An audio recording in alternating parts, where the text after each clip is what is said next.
അസ്സലാമു അലൈക്കും വറഹ്മത്തുള്ളാഹി തആല വബറകാതുഹു. ശരിക്കും ജസീറിനെ കണ്ട് സഫീർ ഞെട്ടുകയാണ്. അതെ, പള്ളിയിൽ എൻ്റെ പ്രിയപ്പെട്ട ജ്യേഷ്ഠൻ ജുമുഅക്ക് വന്നിരിക്കുന്നു. അതെ, സുബിഹുക്കും കണ്ടു. ശരിക്കും എന്താണ് എനിക്ക് മനസ്സിലാകുന്നില്ല. എന്നെയൊക്കെ അത്രയധികം ഉപദ്രവിച്ച് പല തവണകളായി എന്നെയൊക്കെ പൂട്ടിയിട്ട്, അതെ, എന്ത് ചെയ്യാൻ, ഒരുപാട് തെറ്റുകൾ ചെയ്ത ഒരുപാട് പെൺകേസുകളിലും അതുപോലെ പല രീതിയിലും എല്ലാ രീതിയിലും കളിക്കുന്ന എൻ്റെ ജ്യേഷ്ഠൻ, അവനക്ക് വിശ്വസിക്കാനേ കഴിഞ്ഞില്ല. അത് തൻ്റെ ജ്യേഷ്ഠൻ ഇത് പവിത്രമായ വസ്ത്രം ധരിച്ചുകൊണ്ട്, തൊപ്പി ധരിച്ചുകൊണ്ട്, ഉസ്താദിൻ്റെ കൈ പിടിച്ചുകൊണ്ട്, അതുപോലെ തന്നെ പ്രായമായവർക്ക് സലാം പറഞ്ഞുകൊണ്ട്, ശരിക്കും എൻ്റെ ജ്യേഷ്ഠൻ തന്നെയാണോ ഇത്? കാരണം വളരെയധികം പുച്ഛമായ രീതിയിലായിരുന്നു അവൻ എല്ലാവരെയും കണ്ടിരുന്നത്. എന്തിനേറെ എൻ്റെ വല്യമ്മയെ പോലും. ശരിക്കും ജസീറിനത് വിശ്വസിക്കാൻ കഴിഞ്ഞില്ല. എന്നാൽ ജസീർ അതൊരിക്കലും അവിടെ ഉള്ള സംഭവമോ അല്ലെങ്കിൽ സഫീർ കണ്ട കാര്യമോ ഒന്നും ശ്രദ്ധിക്കാത്ത രീതിയിൽ സഫീർ അവിടെ നിന്ന് ഒഴിഞ്ഞു മാറി പോരുകയാണ് ചെയ്യുന്നത്. ഒരു പക്ഷേ എന്നെ കണ്ടാൽ അവനൊക്കെ ഒരു മടിയുണ്ടാവുമോ എന്ന് കരുതിയിട്ട് പതുക്കെ അവൻ അവിടെ നിന്ന് ഇറങ്ങുന്നു. പള്ളിയിൽ നിന്ന് സന്തോഷത്തോടെ അവൻ കാറോടിച്ച് നേരെ റിസ്വാന വക്കീലിൻ്റെ അരികിലെത്തി. അവൾ ഉച്ചയ്ക്ക് സ്പെഷ്യൽ ബീഫും നെയ്ച്ചോറുമെല്ലാം ഉണ്ടാക്കിയിരുന്നു. അതെ, അത് ഒരു സന്തോഷമാണ് സഫീറിന്. വെള്ളിയാഴ്ച ദിവസം എന്തെങ്കിലും സ്പെഷ്യൽ. അതുകൊണ്ട് തന്നെ അതിനനുസരിച്ച് അവളെല്ലാം സെറ്റാക്കി. അവളും ആയിഷയും കൂടെ വല്യമ്മയും കൂടി. വല്യമ്മക്കും അതൊക്കെ വലിയൊരു ഇഷ്ടമുള്ള കാര്യമായിരുന്നു, അങ്ങനെയുള്ള കാര്യങ്ങളിലൊക്കെ ഏർപ്പെടുന്നത്. എന്നാൽ അപ്പോഴേക്കും അവൻ ഓടിയെത്തി. ഋഷു, ഇക്ക വന്നോ? അസ്സലാമു അലൈക്കും. വഅലൈക്കും അസ്സലാം വറഹ്മത്തുള്ളാഹി. വല്യമ്മ, അസ്സലാമു അലൈക്കും. വഅലൈക്കും അസ്സലാം. മോനെ കഴിഞ്ഞ് വന്നോ? മോൻ കയറിയിരിക്കെ. മോളെ ചോറ് വിളമ്പിക്കോട്ടോ. അപ്പോഴേക്കും ചോറ് വിളമ്പാൻ വേണ്ടി നിൽക്കുന്നു. അങ്ങനെ അവൻക്ക് ആ അത്ഭുതമൊന്ന് തുറന്ന് പറയണമല്ലോ.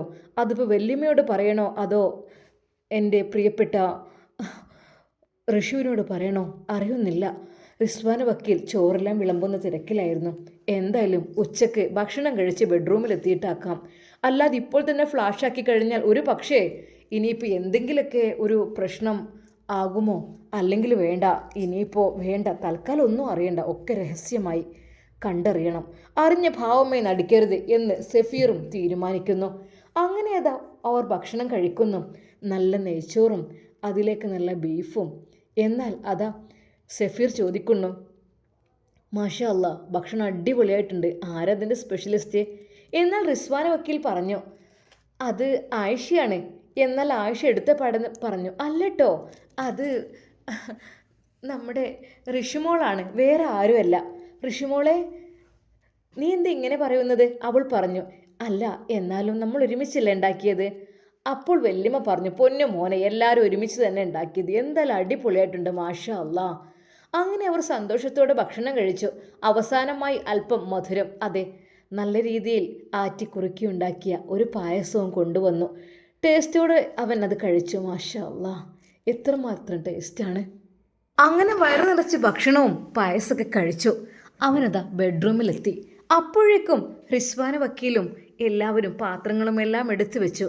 അവൾ വല്യമ്മയുടെ അരികിലായിട്ടിരുന്നു. വല്യമ്മ പറഞ്ഞു, മോളെ, അവൻ്റെ അടുത്തേക്ക് ചെല്ലേ, ഇനി അവൻ്റെ അടുത്ത് കുറച്ച് പേര് വീണ്ടും പറഞ്ഞിരിക്കുക, ഇതുവരെ നമ്മൾ തന്നെ അല്ലായിരുന്നോ? അതെ, റിസ്വാന വക്കീൽ തികഞ്ഞ പ്രായമായവരെ ബഹുമാനിക്കുന്ന ഒരു വ്യക്തിയായതുകൊണ്ട് തന്നെ അവരുടെ മുന്നിൽ അപമര്യാദ ഒന്നും കാണിച്ചില്ല. വല്യമ്മ പറഞ്ഞു, മോള് ചെല്ലേ, അവൻ്റെ കൂടെ ഒന്ന് മിണ്ടിയും പറഞ്ഞൊക്കെ ഇരിക്കേ, ഏതായാലും അവന് കുറേ കഴിഞ്ഞൊക്കെ എത്തിയതല്ലേ, ചെല്ലും മോളെ. അങ്ങനെ അവളുടെ മനസ്സ് തൻ്റെ പ്രിയപ്പെട്ട സഫീറിൻ്റെ അരികിലെത്തി. മോള് ചെല്ലേ. അവൾ എഴുന്നേറ്റു. വല്യമ്മ, ഇന്ന് പോയി കിടന്നോളി കുറച്ചിട്ടോ. അവളും പറഞ്ഞു, ഐഷു, പിന്നെ രണ്ടുപേരും പോയി കിടന്നോളി. അങ്ങനെ സഫീറിൻ്റെ അരികിലേക്ക് അവൾ എത്തുന്നു. സഫീർ അവിടെ കിടക്കുകയായിരുന്നു. പെണ്ണെ, എന്താ ലേറ്റ് ഇത്ര ഇങ്ങോട്ട് വരാൻ? എന്തിക്കാ? അതേ, ഭക്ഷണം കഴിച്ച ഉടനെ കിടക്കരുതെന്നല്ലേ? അത് സാറില്ല, നീ കിടക്കൊരു 5 മിനിറ്റ്. പിന്നെ ഇന്നെന്താ ഭയങ്കര ഹാപ്പിയാണല്ലോ? അതെ, എനിക്കിന്ന് ഒരു സ്പെഷ്യൽ സമ്മാനം തരുമോ? എന്ത് സ്പെഷ്യലൊക്കെ ഞാൻ തന്നില്ലേ? ആ സ്പെഷ്യലല്ല, നിൻ്റെ ഒരു സ്പെഷ്യൽ ഞാൻ നിനക്ക് തരട്ടെ? അല്ലെങ്കിൽ തന്നോളൂ, അവൾ കണ്ണും പൂട്ടി നിന്നു. അതെ, സഫീറിൻ്റെ ഒരു ചുടുചുംബനം അവളുടെ ആ ഒരു മനോഹരമായ കവിളുകളിൽ പതിഞ്ഞു. ഹോ, ഇതായിരുന്നോ? ഇന്ന് എന്തോ സ്പെഷ്യൽ സന്തോഷമുണ്ടല്ലോ. ഇന്ന് എന്തൊക്കെയോ ഉണ്ട്, എന്നോട് എന്തോ പറയാതെ മറച്ചു വെക്കുന്നുണ്ട്. ഞാൻ ഫുഡ് കഴിക്കുമ്പോൾ ശ്രദ്ധിച്ചു, മുഖത്ത് വല്ലാത്തൊരു സന്തോഷം. എന്താണ്? സത്യം പറ പ്ലീസ്. എടേ, ഞാൻ ഒരു കാര്യം പറയട്ടെ. ഇന്ന് ഞാൻ എൻ്റെ കണ്ണിന് കുളിർമയേകുന്നൊരു കാഴ്ച കണ്ടു. കാഴ്ചയോ? അതെന്താ? അതൊക്കെയുണ്ട്. എന്നാലും എനിക്കത് വിശ്വസിക്കാൻ കഴിയുന്നില്ല എൻ്റെ പെണ്ണെ. എന്തേക്ക് പറയുന്നത് ഋഷു? അതെ, പള്ളിയിൽ നിന്നൊരു മനോഹരമായ കാഴ്ച കണ്ടു. അതായത് എന്തെങ്ങനെ സർപ്രൈസ് ആകാതെ കാര്യം പറയിക്ക. അതായത് മറ്റൊന്നുമല്ല, എൻ്റെ ജ്യേഷ്ഠൻ ജസീർ, അതെ, വളരെയധികം മോശമായ സാഹചര്യത്തിൽ ജീവിച്ച എൻ്റെ ഇക്ക ജസീർ പള്ളിയിലേക്ക് വന്ന് നമസ്കരിച്ച് മുന്നിലെ സൊഫിലിരുന്ന്, അതെ, ഒരുപാട് സമയം ദുആ ചെയ്ത് ഇറങ്ങിപ്പോകുമ്പോൾ പ്രായമായവർക്കൊക്കെ പൈസ കൊടുത്തു പോകുന്ന ഒരു കാഴ്ച കണ്ടു. ഞാൻ എൻ്റെ ശരീരത്തിൽ നുള്ളി നോക്കി, ഇത് സ്വപ്നമാണോ എന്നറിയാൻ വേണ്ടിയിട്ട്. ഒരിക്കലും അത് സ്വപ്നമല്ല എന്ന് മനസ്സിലായി എനിക്ക്. അത് സത്യം പറഞ്ഞാൽ, എന്നാൽ അതാ ഒരു നിമിഷം അവൾക്ക് തോന്നി, റിസ്വാന വക്കീലിനെ, അതെ, ഇതെല്ലാം നൂർജഹാൻ്റെ ബുദ്ധിയായിരിക്കുമെന്ന്. എന്നാൽ അവൾ അതൊന്നും പുറത്ത് പറഞ്ഞില്ല. ആണോ? മാഷാ അല്ലാ, നല്ല കാര്യം തന്നെയല്ലേ. ഒരാൾ നന്മയിലേക്ക് വരിക എന്ന് പറഞ്ഞാൽ നല്ലൊരു സന്തോഷമുള്ള കാര്യം തന്നെയല്ലേ. എന്നിട്ടെന്താ 2 പ്രാവശ്യമായി ഞാൻ കാണുന്നു. ആളുകൾ അത്ഭുതത്തോടെ നോക്കുകയാണ്. സത്യം പറഞ്ഞ എൻ്റെ ഇക്കാക്ക് എന്തൊരു മാറ്റമാണെന്ന് എനിക്കറിയുന്നില്ല. അത് ചില ഭാര്യമാർ വന്നു കഴിഞ്ഞാൽ അവർ മാറ്റിയെടുക്കും എന്നൊക്കെ തന്നെയല്ലേ, അതുകൊണ്ടാണ്. എൻ്റെ പെണ്ണെ, സത്യം പറഞ്ഞാൽ നീ വന്നപ്പോൾ എനിക്ക് ഭാഗ്യം തെളിഞ്ഞ പോലെ അല്ലേ? അങ്ങനെയൊന്നുമില്ല. ഞാൻ വന്നതിൻ്റെ ശേഷമല്ലേ എൻ്റെ പ്രിയപ്പെട്ട ഭർത്താവ് തടവിലൊക്കെ ആയത്. ഓ, അതെൻ്റെ ജ്യേഷ്ഠൻ്റെ എന്താ അപ്പോഴത്തെ ഒരു ബുദ്ധിയില്ലായ്മ കൊണ്ടാക്കിയത്. ഇപ്പം അങ്ങനെയൊന്നുമല്ല കേട്ടോ. സത്യം പറ, അങ്ങനെയൊക്കെ സംഭവിച്ചു ശരിക്കും? അതെ, സത്യമായിട്ടും എനിക്ക് വിശ്വസിക്കാൻ കഴിയുന്നില്ല. എന്താ ചെയ്യുക? എനിക്ക് ശരിക്കും സഫീർ അതിനെക്കുറിച്ച് അത്ഭുതങ്ങൾ പറയുകയാണ്. എന്നാൽ അതാ നമ്മുടെ ജസീർ ഈ സമയം വീട്ടിൽ നൂർജഹാൻ ഭക്ഷണമെല്ലാം ഉണ്ടാക്കി കാത്തിരിക്കുന്നുണ്ടായിരുന്നു. ഒരിക്കലും ഇപ്പോൾ തൻ്റെ ഭർത്താവ് പഴയ ആ ഒരു മോശ സ്വഭാവക്കാരനല്ല, മറിച്ച് നല്ലൊരു ദീനീയായ മനുഷ്യനായി വന്നിരിക്കുന്നു. അവൾ ഭക്ഷണമെല്ലാം വിളമ്പി. എന്നാൽ ഉമ്മ പറഞ്ഞു, വേലക്കാരത്തിനെ പറഞ്ഞു വിട്ടവും നന്നായി, കുറച്ച് ഇവൾക്ക് പഠിക്കാനായി.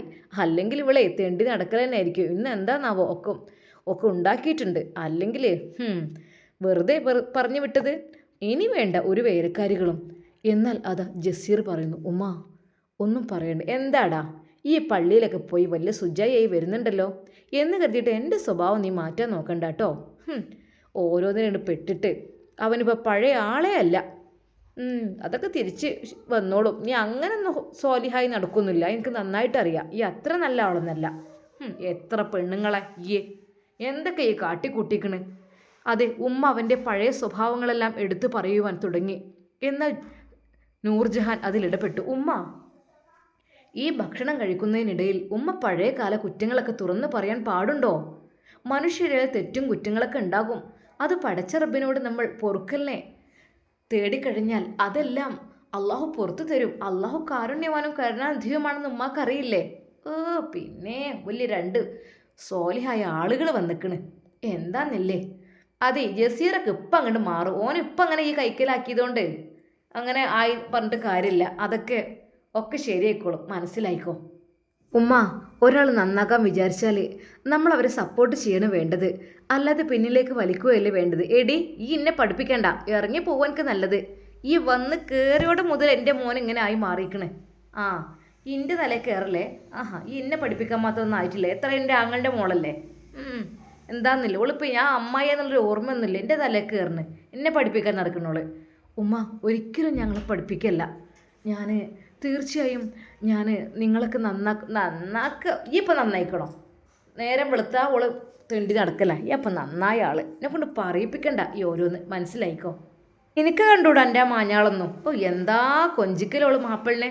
എന്താണ് ഇങ്ങനൊന്നും അല്ലായിരുന്നു. മറ്റേ ചായൻ്റെ വെള്ളം വരെ ഉണ്ടാക്കി കൊടുക്കും. ഇപ്പം എന്താ നാം വരുമ്പോഴത്തേന് ചോറ് വിളമ്പിയിട്ടും ചായ കൊടുത്തിട്ടും സ്നേഹം കൊണ്ട് ഇങ്ങോട്ട് ചാലിച്ചിങ്ങോട്ട് ഓള് ഇവിടെ കിടന്നിങ്ങോട്ട് മെഴുകുകയാണ്. ഉമ്മ, ഭർത്താവല്ലേ എൻ്റെ?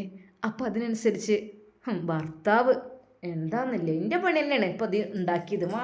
വേണ്ടാത്ത പണിയെടുത്തു. പോലെ തലയിൽ കയറാണ്. ഉമ്മ വരി ചോറ് കഴിക്കുക. സ്നേഹത്തോടെ അതാ നൂർജഹാൻ വിളിച്ചു. എനിക്ക് വേണ്ട എൻ്റെ ചോറും കൂട്ടാനൊന്നും അല്ല പിന്നെ.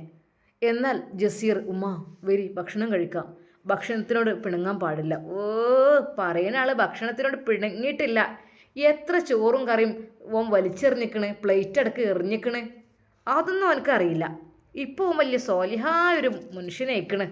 ഉമ്മ, ഒരു മനുഷ്യന് എത്രയും പെട്ടെന്ന് നന്നാകുക എന്ന് വെച്ചാൽ ഏറ്റവും നല്ലൊരു കാര്യം തന്നെയല്ലേ.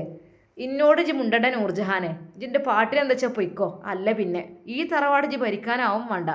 രണ്ടാളും കൂടി സോപ്പിട്ട് കൂടി എൻ്റെ സ്വത്തൊക്കെ തട്ടിയെടുക്കാനുള്ള പരിപാടി ഉണ്ടല്ലേ. ഉമ്മ, എന്തിനാ ഉമ്മ സ്വത്ത്? എനിക്ക് തന്നെ ഇഷ്ടം പോലെയുണ്ട്. പോരാത്തിന് എനിക്ക് ബിസിനസ്സും കാര്യങ്ങളും അതും ഉണ്ട്. ഓരോ ബ്രാൻഡ് ബിസിനസ്സാണ് ഞാൻ ചെയ്യുന്നത്. എനിക്കൊരിക്കലും പണത്തിൻ്റെ ആവശ്യം ഇതുവരെ വന്നിട്ടില്ല. വന്നിട്ടില്ല, ഉള്ളവർക്ക് തന്നെ ആർത്തി. ഒക്കെ കൈക്കലാക്കാനുള്ള പ്ലാനിങ് ആണ് എനിക്ക്. ഇജ്ജ് പിന്നോട് ചിലക്കാൻ നിൽക്കണ്ട, പോണേക്ക് പോടുന്നു. അതെ, അവർ ഭക്ഷണത്തിനടുത്തേക്ക് വന്നില്ല. ഉമ്മ നേരെ എണീറ്റ് നൂർജഹാൻ്റെ അടുത്ത് നിന്ന് ഉമ്മ എണീറ്റ് പോയി. അവൾ പിന്നാലെ പോയി. ഉമ്മ വരി ഉമ്മ പ്ലീസ്. ഉമ്മ, എല്ലാവരും കൂടി ഒരുമിച്ച് ഭക്ഷണം കഴിക്കുമ്പോഴാണ് അതിൽ ബർക്കത്തുണ്ടാകുക. എൻ്റെ ഒരു ബർക്കത്ത് ഇജ്ജ് വന്നതോടുകൂടി എൻ്റെ കുടുംബം തൊലഞ്ഞു, മുടിഞ്ഞു. അതെനിക്ക് പറയുള്ളൂ. ഇറങ്ങി പോടുന്ന്, അതൊക്കെ പോയിക്കൂടെ ഇവിടെ നിന്ന് അങ്ങോട്ട്. എന്നാൽ ജസീർ എല്ലാം കേൾക്കുന്നു. അവന് പ്രതികരിക്കണം എന്ന് തോന്നി. അവൻ്റെ കൈകൾ വിറക്കുന്നുണ്ടായിരുന്നു. പക്ഷേ അവനൊന്നും മിണ്ടിയില്ല. അവൻ കാരണം ക്ഷമ ഈമാൻ്റെ ഭാഗമാണ് എന്നുള്ളത് എൻ്റെ ഹിജാബി എപ്പോഴും പറയാറുണ്ട്. എന്നാൽ അതാ ജസീർ ഭക്ഷണം കഴിക്കുമ്പോൾ നൂർജഹാൻ പറഞ്ഞു, ഞാനും ഉമ്മയും ഒരുമിച്ച് കഴിച്ചോളാം, ഇക്ക കഴിക്ക് കേട്ടോ എന്നും പറഞ്ഞുകൊണ്ട് അവളത് അടുക്കളയുടെ ഭാഗത്തേക്ക് പോയി. ഉമ്മ ഭക്ഷണം കഴിച്ചാൽ അവൻ്റെ കൂടെ ഇരുന്നില്ല. അതുകൊണ്ട് തന്നെ അവൾ ഫോൺ എടുത്തു. ആ നിമിഷം തന്നെ അത് അവന് മെസ്സേജ് അയക്കുന്നു. ഇക്ക. ഒരു നിമിഷം അവൻ ഞെട്ടിത്തെറിച്ചു. അത് എൻ്റെ ഹിജാബി. അവൻ്റെ ശരീരമാസകലം വിറക്കുന്ന പോലെ. അതെ ഹിജാബി, എവിടെ?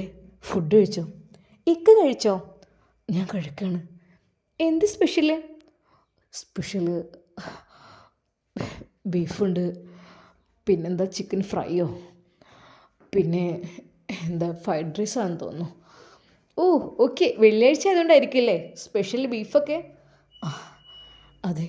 നീ എവിടെ? ഞാനേ എവിടെയുണ്ടേ, എൻ്റെ പാപ്പാക്ക് ഫുഡ് കൊടുത്ത് ഇരിക്കുകയായിരുന്നു. ഓ അങ്ങനെ. അല്ല പിന്നെ ഹിജാബി, എനിക്ക് നിന്നെ ഒന്ന് കാണണം. പഠിച്ചോനെ, ഇനി എന്നെ പെട്ടെന്നൊന്ന് കാണാൻ പറ്റില്ല കേട്ടോ. ഇനി കാണുന്നതിനൊക്കെ ഒരു ലിമിറ്റേഷൻ ഉണ്ടാവും. അതായത് ഞാനൊരു ജിന്നല്ലേ, ജിന്നിനെ എപ്പോഴും കാണാൻ പറ്റില്ലല്ലോ. എൻ്റെ ജിന്നാണോ നീ? ആയിക്കോട്ടെ, എനിക്ക് സന്തോഷമുള്ളൂ.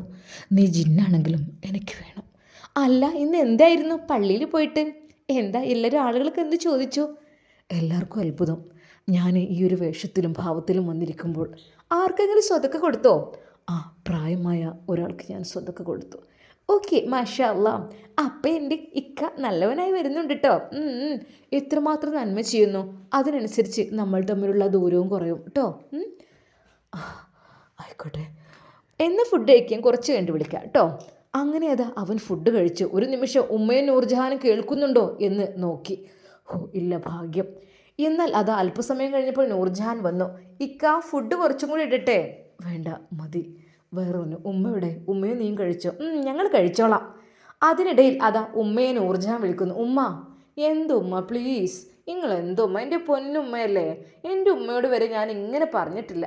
എൻ്റെ ഉമ്മ എൻ്റെ നാത്തൂനല്ലേ, ഓള് പണ്ടേ പോരത്തിയാണ്. അതല്ല ഉമ്മ, നിങ്ങളിത് കേൾക്കും ഉമ്മ പ്ലീസ്. നിങ്ങൾ എൻ്റെ ഉമ്മയല്ലേ, എൻ്റെ കൂടെ ഒന്നിരിക്കും ഉമ്മ. എനിക്ക് ഒറ്റയ്ക്ക് ഭക്ഷണം കഴിക്കാൻ ഇഷ്ടമല്ല. പിന്നെ ജസീർക്ക് അങ്ങനെ പറഞ്ഞപ്പോൾ പിന്നെ ഞാൻ എഴുന്നേറ്റ് നടക്കാങ്ങട്ടെ. ഓളൊരു അങ്ങനെ ഏതാ അവൾ ഫ്രൈഡ് റൈസ് ഉമ്മക്ക് ഇട്ടുകൊടുത്തു. ചിക്കൻ ഫ്രൈ ചെയ്തതും ബീഫ് ഗ്രേവിയും ഇട്ടുകൊടുത്തു. ഉമ്മ ഒന്ന് കഴിച്ച് നോക്കി ടേസ്റ്റ് ഉണ്ടോ നോക്കാമല്ലോ. അടുപ്പിലെ ടേസ്റ്റാണ്. ഉമ്മ സത്യം പറയണം, ഉമ്മ കളവ് പറയല്ലേ. ടേസ്റ്റ് ഉണ്ടെന്ന് ജസീർക്ക് പറഞ്ഞു. ഓൻ പറയൂടി, ഓൻ എൻ്റെ പിന്നാലെ നടക്കുന്ന പെണ്ണാലിയാണ്. പെണ്ണാലി പറയും, പെൺകോന്തന്. അതന്നെ, നീ എന്താ പറയണത് അതിനനുസരിച്ച് നിൽക്കുന്ന പെൺകോന്തനാണ്. ഓൻ പറയും, ഞാൻ പറയില്ല. ഉമ്മ എന്താ ടേസ്റ്റ് ഇല്ലേ? അപ്പോഴേക്കും അതാ അന്ന് ഇറക്കി വിട്ട ആ വേലക്കാരി അങ്ങോട്ട് വരുന്നു. മോളെ, ഞങ്ങൾക്ക് പിന്നെ ഇങ്ങോട്ട് വരാനൊന്നും പറ്റിയിട്ടൊന്നുമില്ല. അങ്ങോട്ട് ഇരിക്കി വരി, ഭക്ഷണം കഴിക്കുക. അങ്ങോട്ട് പോരടി ഭക്ഷണം. എന്നാൽ അവർക്ക് അത് പറ്റിയില്ല ഉമ്മാക്ക്. അതെ, ഞങ്ങൾ ഒരുമിച്ച് ഭക്ഷണം കഴിക്കാറില്ല, അവർക്ക് അടുക്കളയ്ക്കാണ് കൊടുത്താളാ. എന്താ ഉമ്മ, എല്ലാ മനുഷ്യരല്ലേ, ഒരുമിച്ച് ഭക്ഷണം കഴിക്കാലോ. എന്നാൽ അവർക്കതാ ഭക്ഷണം വിളമ്പി കൊടുക്കുന്നു. അവർ സന്തോഷത്തോട് പറഞ്ഞു, ഞങ്ങൾ ഇവിടെ ഇരിക്കാറില്ല മോളെ, ഞങ്ങൾ അടുക്കളയ്ക്ക് പോയിക്കോളേ. അത് പറ്റില്ല, ഇവിടെ തന്നെ ഇരിക്കേ. ഉമ്മാക്ക് ദേഷ്യമാണ് വന്നത്. എന്നാൽ അവർ ഫ്രൈഡ് റൈസും ചിക്കനും ബീഫും ഒക്കെ ഇട്ട് കൊടുത്തു. അവർ കഴിച്ചപ്പോൾ, ഓ എന്ത് രസമാണ് മോളെ, മോൾ ഉണ്ടാക്കിയതാണോ ഇത്, എന്ത് രസമല്ലേ അല്ലേ താത്ത, നല്ല രസമല്ലേ. അവൻ മൗനം പാലിച്ചു. എന്താ താത്താൻ്റെ വായിൽ പുണ്ണുണ്ടോ, അതുകൊണ്ടാണോ ടേസ്റ്റ് ഇല്ലാത്തത്, അതോ എന്തെങ്കിലും അസുഖമുണ്ടോ? എന്ത് രസമാണ് മോളെ, മോൾ എങ്ങനെയാണ് ഭക്ഷണമൊക്കെ ഉണ്ടാക്കിയത്? അത് കേട്ടപ്പോൾ നൂർജഹാൻ ഒത്തിരി സന്തോഷമായി. കാരണം ഞാൻ ഫുഡ് ഉണ്ടാക്കിയിട്ട് ഉഷാറായിട്ടുണ്ടെന്ന് പറയാൻ ഒരാളുണ്ടെങ്കിൽ എന്ന് അവൾ കൊതിച്ചു. നല്ലോണം രസമുണ്ട് മോളെ. എന്നാൽ അവിടുത്തെ ഉമ്മാക്ക് അത് തീരെ പറ്റുന്നില്ല. അവർ ഭക്ഷണം കഴിച്ച് എഴുന്നേറ്റു. എന്തായാലും സന്തോഷമായി. മോളെ, പാത്രങ്ങളൊക്കെ ഞാൻ കഴുകി വെച്ചോളാം, മോള് ചെല്ല് അകത്തേക്ക്, അവനവിടെ കാത്തിരിക്കുന്നുണ്ടാവും. ഞാൻ കഴുകിക്കോളാം, അതിഥികളായ ഞങ്ങൾ അതിഥികളല്ലല്ലോ മോളെ, ഇവിടെ പണിയെടുത്ത് ജീവിച്ച ആളുകളല്ലേ. എന്നാൽ പിന്നെ നിങ്ങൾക്ക് ഇഷ്ടമാണെങ്കിൽ മാത്രം കഴുകിക്കോളാം, അല്ലെങ്കിൽ അവിടെ വെച്ചേക്കും, ഞാൻ കഴുകിക്കോളാം. അവൾ പെട്ടെന്ന് ഫോൺ എടുത്തു, മെസ്സേജ് അയക്കാൻ തുടങ്ങി. ഇക്ക, എന്താ ഭക്ഷണം കഴിച്ചു കഴിഞ്ഞോ? പിന്നെ ഇക്ക, എനിക്കും കാണാൻ തോന്നണൊക്കെ ഉണ്ട്, പക്ഷേ എങ്ങനെ? നമുക്ക് എന്തെങ്കിലും അവസരം ഉണ്ടാക്കാം. ഹിജാബി, നീ പറയുന്ന എന്തും ഞാൻ അനുസരിക്കും, നിന്നെ മാത്രം മതി എനിക്ക്. നിന്നെ കാണാതിരിക്കാൻ എനിക്ക് കഴിയുന്നില്ല പൊന്നെ, എനിക്ക് നിന്നെ കാണണം. ഞാൻ എന്ത് ചെയ്യുക, എനിക്ക് കാണാതിരിക്കാൻ കഴിയുന്നില്ല. അതൊക്കെ കാണാം. അല്ല, അങ്ങ് പറഞ്ഞില്ലേ റിസോർട്ടിൻ്റെ കാര്യമൊക്കെ, അതെന്ത് സെറ്റാക്കിയാൽ? ഞാൻ ആഗ്രഹിക്കുന്നുണ്ട്, എൻ്റെ ഭാര്യയോട് ചോദിക്കട്ടെ. അല്ല, ഭാര്യ ഇതിനെതിരൊന്നും പറയുന്നില്ലേ? ഭാര്യയ്ക്ക് അറിയില്ലല്ലോ ഇതൊന്നും. പക്ഷേ അവൾ വേണമെങ്കിൽ ഒരു പക്ഷേ ഭാര്യ എവിടെ നിന്നോട്ടെ, കുഴപ്പമില്ല. പക്ഷെ നീയാണ് എൻ്റെ യഥാർത്ഥ ഭാര്യയായിട്ട് എനിക്ക് വേണ്ടത്. സത്യം പറഞ്ഞാൽ എനിക്ക് നീ ഇല്ലാതെ കഴിയില്ല പെണ്ണെ. നമുക്ക് ഇക്ക, ഞാൻ ഒരു കാര്യം പറയട്ടെ. വിവാഹത്തിൻ്റെ മുമ്പായിട്ട് നമ്മൾ ചിലരെയൊക്കെ വിഷമിപ്പിച്ചിട്ടുണ്ടെങ്കിൽ, ബുദ്ധിമുട്ടിച്ചിട്ടുണ്ടെങ്കിൽ അവരോടൊക്കെ ഒന്ന് മാപ്പ് ചോദിക്കണ്ടേ? പെട്ടെന്നാണ് അവൻക്ക് ഹാദിയുടെ മുഖം ഓർമ്മ വന്നത്. അല്ലിക്ക, ആരെയും ഉപദ്രവിച്ചിട്ടുണ്ടോ? അതെ, ജസീറിനെ ഉത്തരം മുട്ടി. റബ്ബേ, ഉപദ്രവിച്ചിട്ടേ ഉള്ളൂ എല്ലാവരെയും. ഹാദിയുടെ മുഖം അവൻ്റെ കണ്ണുകളിലേക്ക് കടന്നു വന്നു, മനസ്സിലേക്ക് വന്നു. അതെ, ഈ ഒരു റൂമിന് പുറത്ത് മാത്രമാണ് നീ എനിക്ക് ഭാര്യ എന്ന് പറഞ്ഞുകൊണ്ട് ഞാൻ അവളോട് പറഞ്ഞ ആ കാര്യം. അതെ, അന്നു മുതൽ അവൾ ആ AC യുടെ തണുപ്പിൽ അവിടെ നിലത്ത് ചുരുണ്ട് കൂടിക്കിടന്നത്. ഒരു ബെഡ്ഷീറ്റോ പുതപ്പോ ഞാൻ നൽകാതിരുന്നത്. അതിലുപരി സഫീർ പുറത്ത് നിൽക്കുമ്പോൾ അവളെ കാണുന്നത്. അങ്ങനെയൊക്കെ ഒരുപാട്. അവസാനം അവളെ ഞാൻ വണ്ടിയിടിച്ച് കൊലപ്പെടുത്താൻ ശ്രമിച്ചത്, അവളുടെ കാലുകൾ തളർന്നത്, എല്ലാം അവൻ്റെ മനസ്സിലേക്ക് ഓടി വന്നു. ഹിജാബി, അവൻ വിതുമ്പി കരഞ്ഞു. എന്തേക്ക, ഞാൻ ഒരുപാട് പാപിയാണ്, ദോഷിയാണ്. എനിക്കൊരിക്കലും തോബയുണ്ടാകില്ല. കാരണം ഞാനൊരു പെണ്ണിനെ കൊല ചെയ്തിട്ടുണ്ട്. അതായത് ഇപ്പോഴും വീൽ ചെയറിൽ കിടന്ന് നിരകിക്കുന്നൊരു പെൺകുട്ടിയുണ്ട്. അവളോട് നിന്ന് എനിക്ക് മാപ്പ് പറയണം. അവൾക്ക് വേണ്ടതെല്ലാം എനിക്ക് ചെയ്തു കൊടുക്കണം. ശരിക്കും അതാ നൂർജഹാൻ്റെ മനസ്സ് നിറഞ്ഞു. അതെ, അവൾ മനസ്സിലാക്കി തുടങ്ങി. ഇല്ല, ആഴത്തിലേക്ക് സ്പർശിക്കുന്നുണ്ട് ഈമാനിൻ്റെ അംശങ്ങളെന്ന്. ഇക്ക, അപ്പം എന്ത് വേണ്ടത്? എനിക്ക് അവരോട് പോയൊന്ന് മാപ്പ് പറയണം. ഹാദിയയോട്. ഞാൻ നിക്കാഹ് കഴിച്ച പെണ്ണായിരുന്നു, എൻ്റെ പെണ്ണായിരുന്നു. ഹാദിയയോട് എനിക്ക് മാപ്പ് പറയണം. അവൾക്കുള്ള എന്തും ചെയ്തു കൊടുക്കണം. ശരിക്കും ജസീർ വിതുമ്പുകയായിരുന്നു. എന്നാൽ ഹിജാബി പറഞ്ഞു, ഒന്നും വേണ്ട. അതെ, നേരിട്ട് ചെല്ലുക, മാപ്പ് പറയുക, അതേ എനിക്ക് പറയാനുള്ളൂ. എന്നാൽ ഒരു നിമിഷം ജസീർ ഞെട്ടി. അതെ, ശത്രുപക്ഷത്ത് കാണുന്ന എന്നെ ഞാൻ അവരുടെ മുമ്പിലേക്ക് പോയി മാപ്പ് പറയുക? ആയിക്കോട്ടെ, കുഴപ്പമില്ല, ഞാൻ പറഞ്ഞോളാം, കാല് പിടിച്ച് മാപ്പ് പറഞ്ഞോളാം. ഹാദിയുടെ, അവളുടെ ഉപ്പയുടെ ക്ഷമിക്കണമെന്ന് പറഞ്ഞിട്ട് അതിനു വേണ്ടിയും ജസീറിൻ്റെ മനസ്സ് തയ്യാറെടുത്തു. അങ്ങനെ അതാ അവർ ആഷിഖ് ഉസ്താദിൻ്റെ ഭാര്യയായ ഹാദിയുടെ അടുത്തേക്ക് ജസീർ പോകുമോ? പോയി കഴിഞ്ഞാൽ എന്തായിരിക്കും അവരുടെ ആ ഒരു അഭിപ്രായം? അതെ, അവർക്ക് ജസീറിനെ ഉൾക്കൊള്ളാനാവുമോ? നമുക്ക് കാത്തിരുന്ന് കാണാം. അതുവരേക്കും എല്ലാവർക്കും അസ്സലാമു അലൈക്കും വറഹ്മത്തുള്ളാഹി തആല വബറകാതുഹു.